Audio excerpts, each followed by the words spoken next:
Hey, do you have an idea for a podcast but don't know where to start? Or do you have an already existing podcast that you want to take to the next level? Well, check out WeKnowPodcasting.com. From concept development to theme music to editing to logos, WeKnowPodcasting.com is a one-stop shop for all things pod. Don't hesitate to hit us up. We're very nice.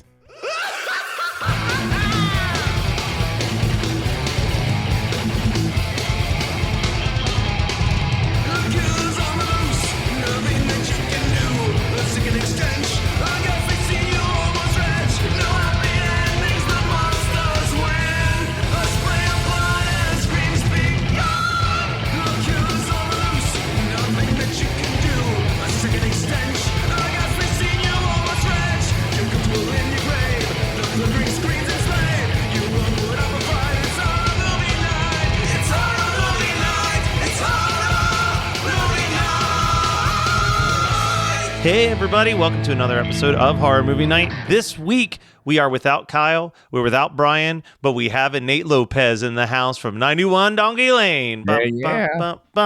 And we gave him the chance to pick a movie, and he gave us a couple solid options, but he had stressed that his top option was, in fact, In the Mouth of Madness, a movie that I think we've almost talked about on 3 different occasions on the show. Yeah. So this one was basically, you're giving me a gimme because I almost picked this at least 3 times.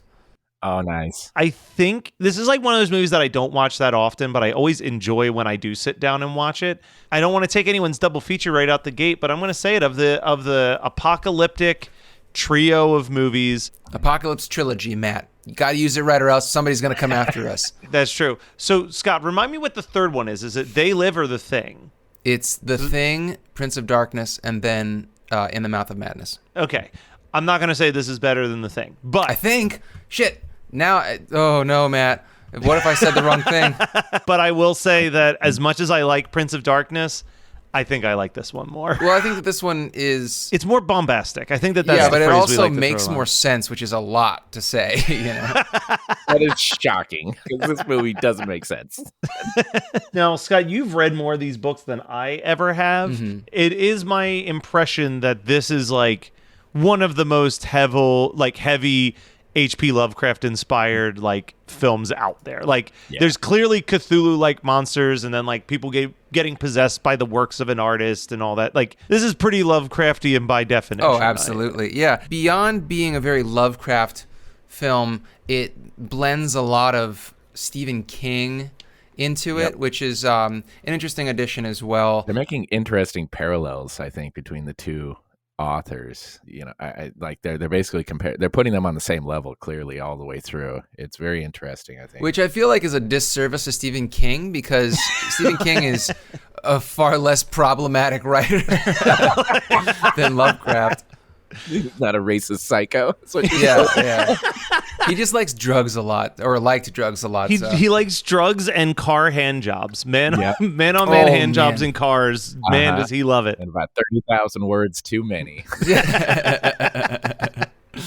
I'm almost done Dr. Sleep. It's been a 2-month excursion to finish this book. Yeah. I have not finished a Stephen King novel. I've tried and failed. Yeah. Probably for the last 15 years. I think that I was in college the last time I finished a Stephen King novel. So at least 15 years, if not longer. I think the last one I read was Bag of Bones. That might have been like friggin' 1998, 99. Yeah, I mean, Too much. I tried to read 11/22/63. I got a third of the way in because that book is about as thick as my forearm. It's ridiculous. So I know there's always like the debate of like Stephen King versus Joe Hill. And I'll say the biggest point in the Joe Hill bucket is that Joe Hill rewrites his story 3 times until he can get it down to the bare essentials of what the story needs to be told, versus I think every Stephen King for the last 30 years has been the first draft. Well, he rewrites it to add more in. I mean, he do that to The Stand. Yeah, he's like, man, I only wrote 1,100 pages. I better add another 200. Like there's some Joe Hill books that are legit like 300 pages and like every fucking page of that book counts. But he's like, yeah, the first draft was like 800 pages. That's crazy. I had to rewrite it in like comb it down to like what the story needed. And I'm like, man, can you teach that to your dad? Because like, Yes, please. I don't need these 1,500 page books that say nothing for 1,000 of those pages. Honestly, It's really- going back to that 1122. If you read the first chapter and then read the last chapter, you got the whole gist. You're Oh man! Well, then I can just I can sell this book as soon as I'm off the podcast. It's for the day. Scott, you should legitimately read the first chapter, read the last chapter, and engage in conversation with people who've read the book and see if they ever catch on that you didn't read the middle. Here's the thing: what you're confusing me with is someone who wants to talk about a Stephen King book with strangers. Join a book club, suggest that book, There you go. do your bit, and then quit the book club. This is such a long con, but It's like the not. payoff will not be worth it. So Yeah, I don't think that as well as Matt knows me, he knows me so terribly because like I am the least long con person.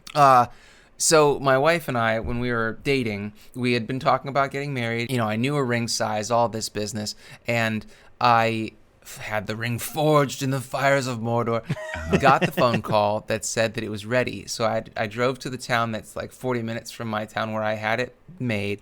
I picked it up and I immediately drove an hour out past our house to where her grandparents were. And so I call her on my way out to the other town and I'm like, oh, I'm going out to that town for an errand. And she like fucking knew because I'm an idiot. And I didn't give her the details, but I gave her a detail and she figured it out. But so anyway, I have this ring in my pocket. I'm like, hey, do you want to go take a walk? I got this ring burning in my pocket. And I get down on one knee and she goes, are you really doing this right now? And I'm like, oh God, is she going to say no? But I got to say that the long con is not my thing because I could have waited a week. I could have waited a month. I mean, I could have found the opportune time, but I was just literally like, do you want to go take a walk? You know? And I was like, anyway, Right, so maybe we should talk In about the Mouth of movie. Madness. Yeah. So, I mean, there's not much you could do to add on it, but man, do I love this like heavy metal theme song that kicks off this It is movie right so out the good. gate. It's so good. I can watch them just printing that book, playing that song for hours. It was incredible.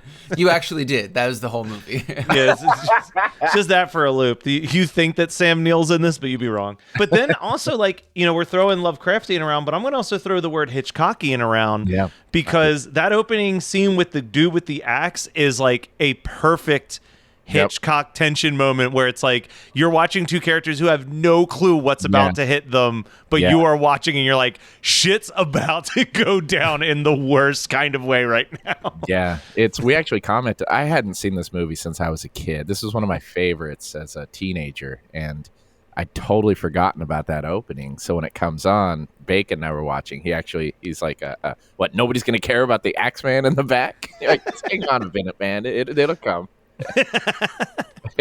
Is that going to be his cut up this month?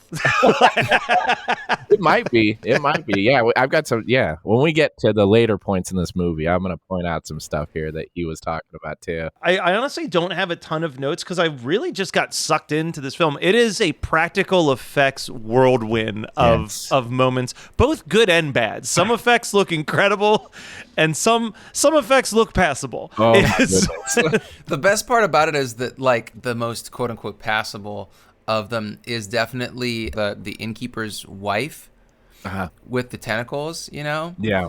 And that was pretty good. originally that was going to be a full body suit. They shot it and it looked so bad that they changed it to a miniature. And it's still not good. I have a hard time with a lot of the miniatures in this movie. The one where the miniatures are running down the tunnel. That wasn't miniatures. That wasn't. Oh my goodness. ILM did the special effects for this movie, and it was an 18-foot tall wall of monsters, and it was on a track that had, so there were people in it who were like moving around and stuff, and then there were people behind it who were pushing it towards the people. I mean, I originally thought that it was claymation, stop motion, but it's people. Oh, wow. I would also put on the passable category, and it's a great effect. Don't get me wrong, it's a great effect. But when she's all twisted up and her head's upside down and she's spider walking, and it's like Yeah, they could have done more to cover up the the like where the head is like clearly the top of somebody's head, where like they're like I think they put like a necklace over it to be like, that's what that is. That's not a bulge of the top of someone's head. Yeah. What's that that movie that just came out with that clearly drew a lot of inspiration from this? Malignant? There you go. Yes. Yeah. There is so many parallels here. I was thinking Malignant when they showed the back of Foster Sutton Kane's like head, and it's like that crazy mutant creature behind him. The spider walking too, you know. It's I don't know. Spider walking does nothing for me. It takes me right out of the movie, and it's hilarious every time I see it. I don't know. The first time I watched The Exorcist, I got a hold of the unrated director's cut or whatever, and I watched it at like in the middle of the night at home. No one was awake, and the crab walk scene scared the shit out of me, honestly. But that's the problem, is that was so good that everyone tried to do it again and no one could do it well. Yeah. All I see are strings now, you know. You can just see everything. You know that's a person, you know. I don't know. I agree with you on The Exorcist. I think that one was done really, really well. But it's like in the Mouth of Madness crab walk to The Exorcist crab walk is kind of like Nirvana to the Toadies. You know what I mean? Like, it's like, yeah, it's a good effort. It's just not Nirvana. Like, I would argue, like, John Carpenter in general as a director, right? Like, I think he's usually more of a, like, not showing his hands very often, right? Like, his movies are, like, pretty slow paced and, like, kind of build up steam. And, you know, like Halloween, like, you barely see any of the violence in Halloween. It's all implied violence. And, you know, this is like around that era, like, it's like right after The Thing, he's like starting to get like more into the practical effects. But even The Thing, it's a slow burn before you start getting to the craziness. This movie wastes like maybe 15 minutes, and then it's just like, all right, now we're in Crazy Town. Have fun for the next hour. Did you not catch the name of the film? That is true. I think even touching on the soundtrack, you know, switching from the electronic keyboard to this straight up driving metal, you know, I think right from the get-go he's saying this is kind of a different movie here that we're playing. But I mean, good for him. Good for him for branching out. Yeah, you know what? And I remember someone told me this one time, and I do truly believe this in my heart. They're like, you can hate some John Carpenter movies. You can be like, you know, Ghost of Mars is trash. John Carpenter's Vampires isn't a good movie. But he was like, you know what's the one thing that you can say about John Carpenter? John Carpenter never made a movie that John Carpenter didn't want to watch. I will defend Big Trouble in Little China. Oh, I think that might be my favorite of all his movies, to be honest. Big Trouble in Little China. That movie is so popular amazing. Now. It's such a, but I think it's, for me, like, I always liked that movie as a kid, but then as an adult, when you realize that it's like, oh, we're following the sidekick, he just doesn't realize he's the sidekick, is like the best subversion to like the action genre. It's so good. Yes. Oh, I love that movie. Nate, I want to ask why this movie? Like, you mentioned that you hadn't watched it in a really long time, but you pretty much, I think I had asked you to be on the show, and you're like, give me an hour, and then you were like, I would really like to talk about In the Mouth of Madness. Yeah. But here's two other options. So this movie, when I was growing up, my cousins really sold this movie to me. And so I went in, I loved John Carpenter. I loved being scared. And I went into this movie like eyes wide open, ready to be terrified. And I had such a fun time watching it the first time. And, you know, I was a little scared. Well, now flash forward a couple months, and I got to tell you a little story here. I'm driving home. I used to come home from work at like 1 a.m. and I'm driving home on this dirt road. And this is in, you know, middle of the mountains, Utah. So I'm driving on this dirt road, and I see a person up ahead of me. It's this girl riding a bike with blonde hair that's flowing out behind her, right? And I got terrified. I'm not kidding at all. I got terrified, sped past her like 60 miles an hour, realized she was one of my friends.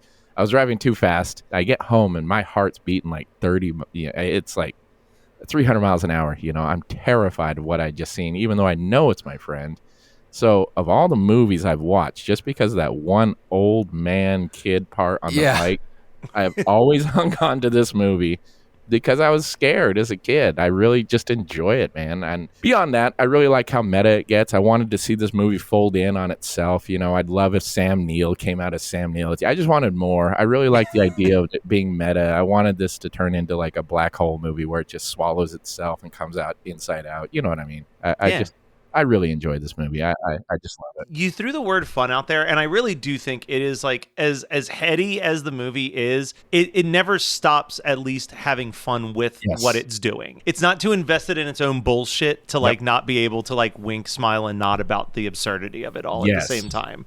Yes, and I'm okay with all the leaps in logic, and that, because you gotta have to piece the plot together by the end, and that's okay. It's a lot of fun. Like the scenes, getting from scene to scene is fun, and I just enjoy it, man. I really love this movie. And even like something as horrifying as like when he's watching that dude kill himself with a shotgun and he's like, please don't do it. And he's like, I have to. I was written this way. Like, it's like shit like that's like, it's kind of like that movie Stranger Than Fiction, but so much more horrific because you're sitting there and you're like, they are super sentient that they are characters and that they cannot deviate from their plot. Like, by the way, Vigo the Carpathian. Yeah, this is his last movie before he died. Yeah. That's wild. Every time I see him, I'm like, it's Vigo. That's awesome. No, you have to do the voice. You have to be like, oh, he's Vigo. Even like the jump scares in this are really well paced. Like there's that scene where Sam Neill has the nightmare and then he just turns around and there's like that mutant cop sitting next to him for a split second. It's like, shit, that even got me for a second. Yeah, I get so annoyed to get caught by the devil nightmare. Like, come on, Nate, what's wrong with you? Like even stuff like, I've watched Jaws 100 times. 100 times. And I still jump at the same part every single time when the boat's going down and Chief Brody's in the water. And I'm like, at some point the shark bursts through this glass, but I never remember the exact moment that it happens. So I'm like anticipating. And then every time it still startles me when that head just smashes through the side of the boat. Mulholland Drive, the monster behind the diner every single time. Yeah. And not that I'm rewatching Mulholland Drive all the time, but you don't have that to. old revisitable classic. Yeah. You mentioned Mulholland Drive. I'm going to go down a tangent that is like one of my favorite stories. So I was in high school. I was in a film class. Ooh. One of our assignments was to make a music video. I did an all claymation music video, which took fucking months to do. Of course it did. Obviously, when we're done the music video session, we all sit in class and we watch these music videos, right? One of the kids' music videos was a 9-minute long Tool song that he just filmed his TV as Mulholland Drive was on, and it was just like like highlights from Mulholland Drive, and then at one point he was like playing a video game, and like our teacher was like infamously short-tempered as a person. So there's a point about 5 minutes into this shit music video where like slowly all of the eyes of the class are like turning to look at the teacher to see like what is about to happen. Yeah. And he sees that everyone's looking at him and he just goes, "Oh, I know. But he made this, so we all have to suffer now." And I'm going to say, I think Tool matches perfectly with that shit. I feel like that is a video they would be like, "Yeah, I like it. Let's do it." Yeah, let's just film the TV. Tool has either great songs or just straight garbage, and there's like, that's all they have, I feel like that's Maynard's MO in general, because I could say the same about Perfect Circle and all of his other projects. I completely agree with that. Yes, a 9-minute video of Mulholland Drive in a 11th grade English class. That's exactly how I would picture one of their videos. But anyway, sorry, back to In the Mouth of Madness. It's a good tangent movie. Well, this whole movie is a tangent, really. It is. It's one tangent after another. The best part about, I did some reading about the allegories and the hat tips that they were doing, more or less, between Stephen King and H.P. Lovecraft, and no one agrees. Everybody's like, "No, this is a Stephen King reference," and then somebody else is like, "No, this is a Lovecraft reference," and then somebody else is like, "You're both wrong. It's not a reference at all." This movie is the most gatekeepy movie. Then there's it's the one guy that's like, "I think it's a reference to Dean Koontz." I know, and that's like, literally Dean Koontz on IMDb putting in the trivia. Yeah, hey guys, isn't Dean Koontz great? Username not Dean Koontz.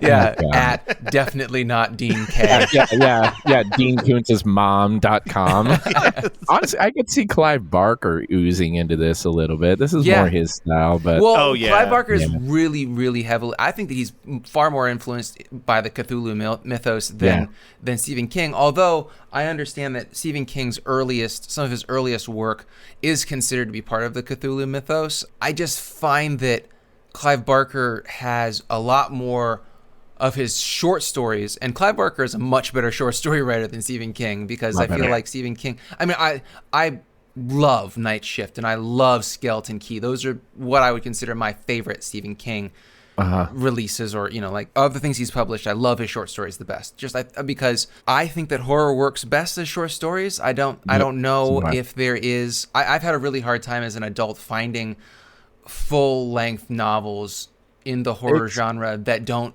piss me off, because it feels it's like basically just the John dies at the end trilogy for you, and not much else. But also J-Date works so much better because it is almost episodic. Well, and I think that that's something that we've talked about before, is the idea that the person who writes those books is a comedy writer first. We are seeing the last 10 years, we have seen that comedy writers are better at writing horror than most people who've dedicated their life to writing horror. And Nate, I'd love to hear your 2 cents on this, but I know for me, I think it's that the setup to a joke is very similar to the setup of a scare. Like, you have to know it. Right? You're just going for beat, punchline, right? It's the same thing, right? And sometimes the punchline is being stabbed. Yeah. And I do think that comedy writers tend to understand the idea of heightening a little bit more than regular writers, right? So it's really easy to give a taste and then give another taste, wait a beat, give that punchline, right? It's the same writing for everything. I think that's why, like, a lot of times Stephen King, I don't even really kind of put him in the horror genre sometimes. The Stand is not a horror book to me, Langoliers is not horror. To me, it's almost like a thriller fiction than anything. I think his horror comes from his short stories, like you were saying, and I do think that once he gets longer and more verbose, he loses the horror aspect, which is, I think, interesting. Well, I also think that, like, if I was to rank my top 5 Stephen King books, I don't think any of them would fall into the horror genre. No. Like, I think, he likes horror, but I think that that's not his strong suit. I agree. But it's what sells. So he's like, all right, I'm just going to keep writing it. I think his longest straight horror book might be, like, The Regulators, but he wrote that under Bachman. So The Regulators and Desperation, I would consider that one book.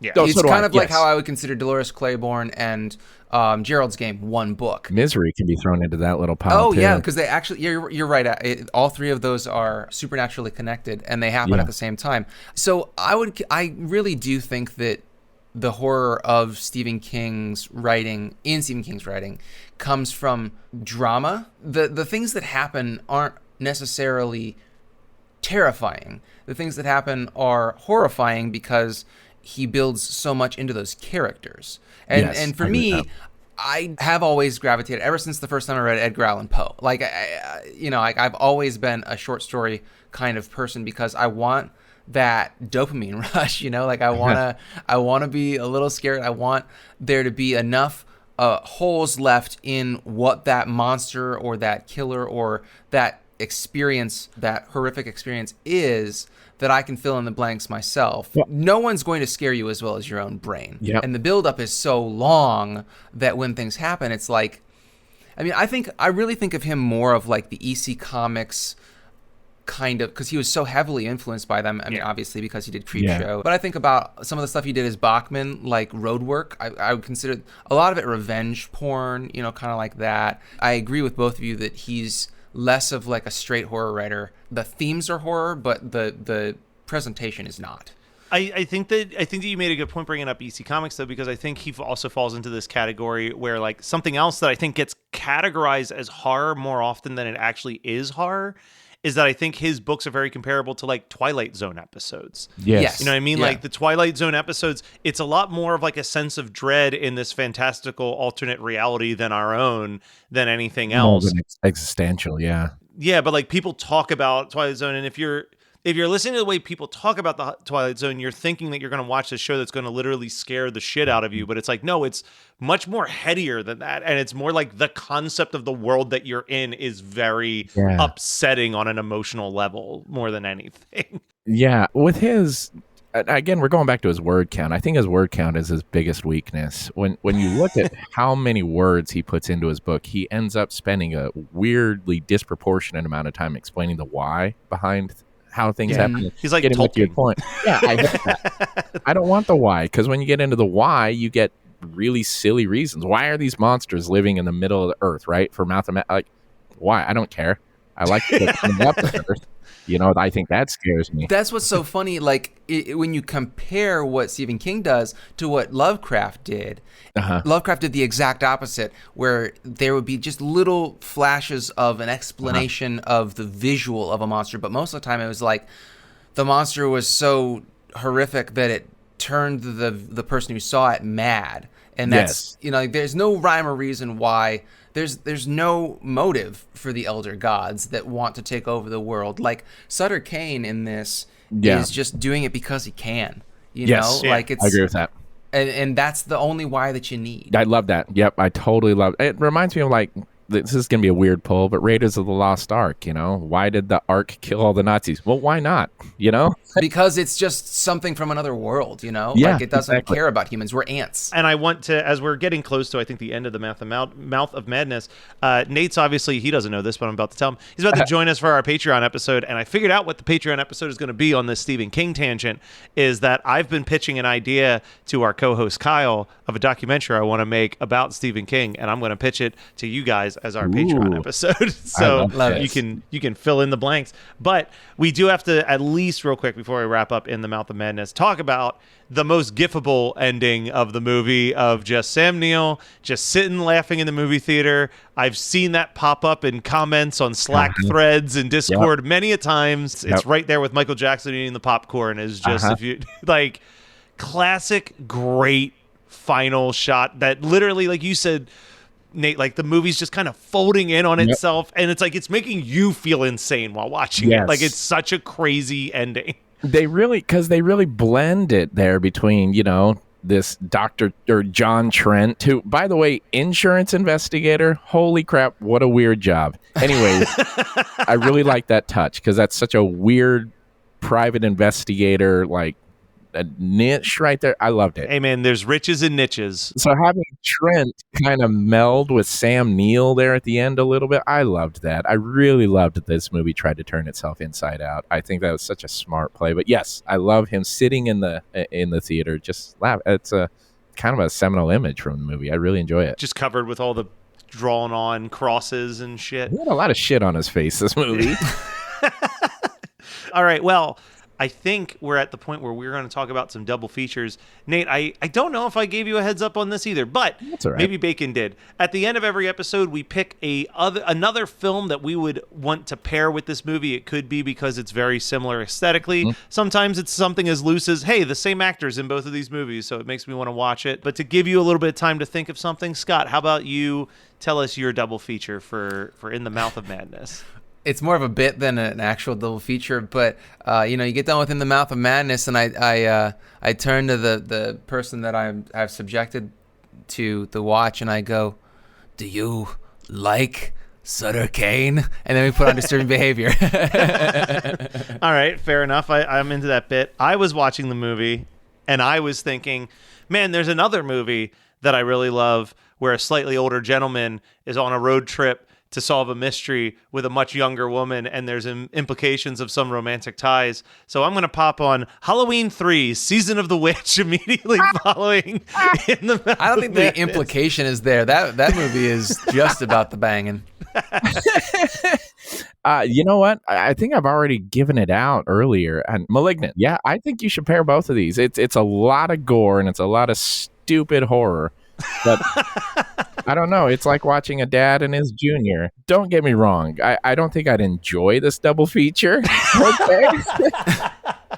I do think they pair well together. I don't know. I think it'd be an interesting night to at least talk over and just seeing exactly what. Well, you could do what you were talking about with 11/22/63, where You watch the first 10 minutes and then the last 10 minutes of Malignant, and you literally get the entire movie. You do. Yeah, you really do. Okay, I changed my answer. The first 10 minutes and the last 10 minutes of Malignant. That's what I would do.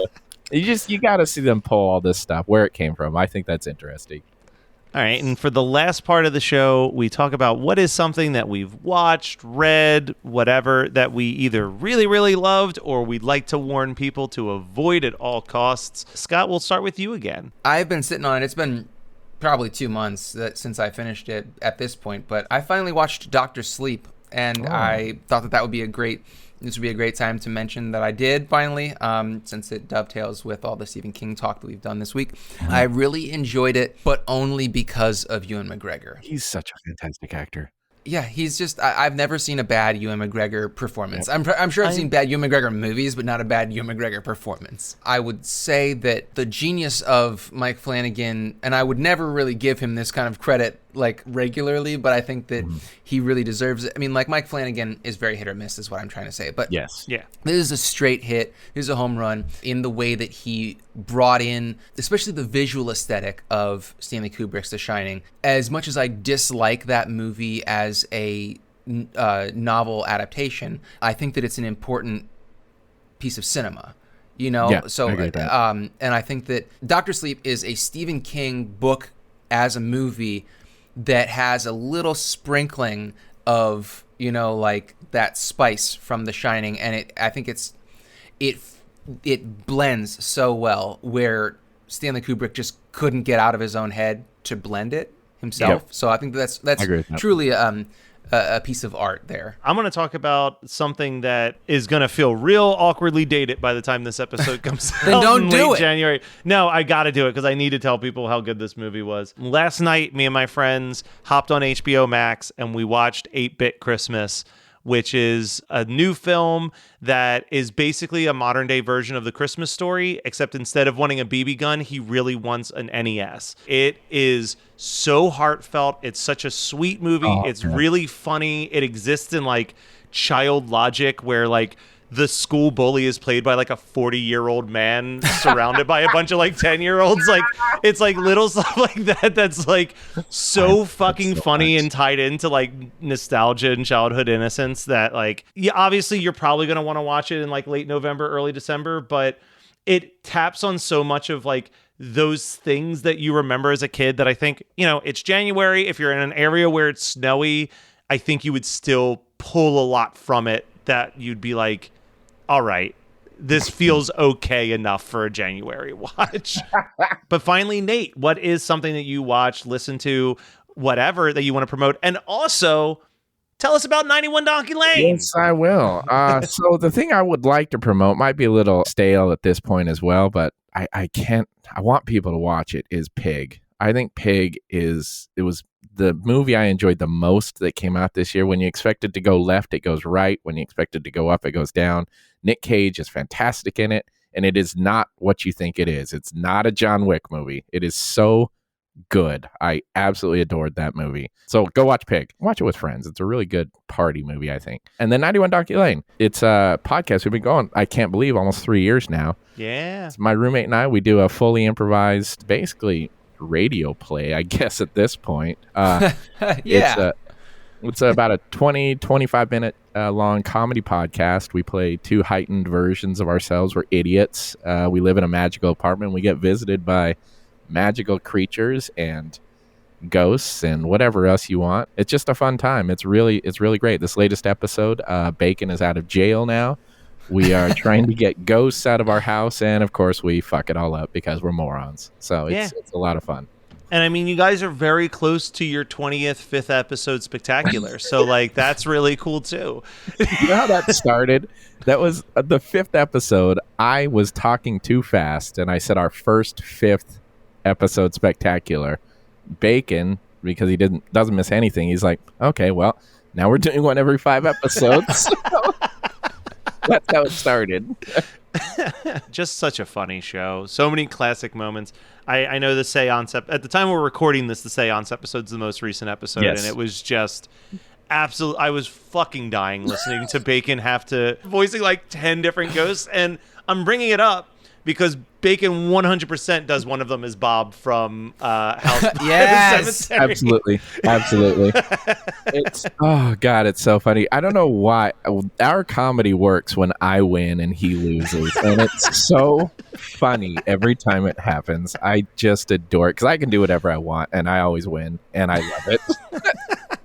All right, well, Nate, thank you so much for joining us. Everyone, go check out 91 Donkey Lane. Yes, please. Keep subscribing and writing those reviews and 5 stars and all that good jazz on Horror Movie Night and 91 Donkey Lane. Toss them some 5 stars too. And we will be back next week with more Horror Movie Night.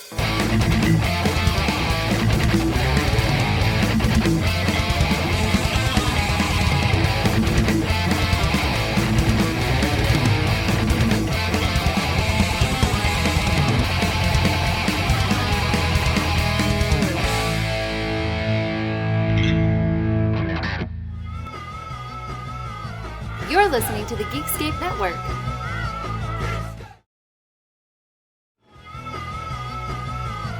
You're listening to the Geekscape Network.